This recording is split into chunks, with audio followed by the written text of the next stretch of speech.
আজ আমি এমন কিছু মানুষের কথা বলবো যাদের অসাধারণ কাজের কথা আগে শোনেননি।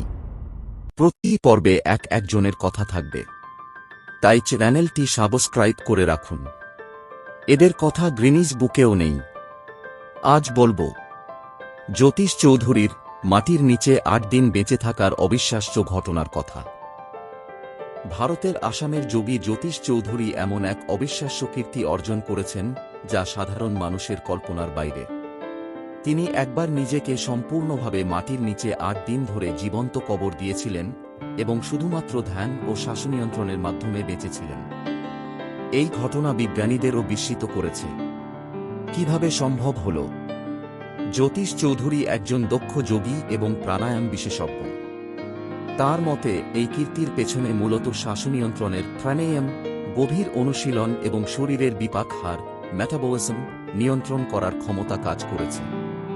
তিনি মাটির নিচে শুয়ে ধ্যানমগ্ন অবস্থায় ছিলেন এবং শরীরের অক্সিজেন গ্রহণ কমিয়ে দিয়েছিলেন যাতে কম বায়ুতে বেঁচে থাকা সম্ভব হয়। পরীক্ষা ও প্রত্যক্ষদর্শীদের অভিজ্ঞতা। এই কীর্তির সাক্ষী ছিলেন বহু প্রত্যক্ষদর্শী। তাকে সম্পূর্ণভাবে মাটির নিচে ১০ ফুট গভীর গর্তে রাখা হয়েছিল, যেখানে কোনো বাতাস চলাচলের ব্যবস্থা ছিল না। ৮ দিন পর যখন তাকে তোলা হয়, তখনও তিনি সম্পূর্ণ সুস্থ ছিলেন।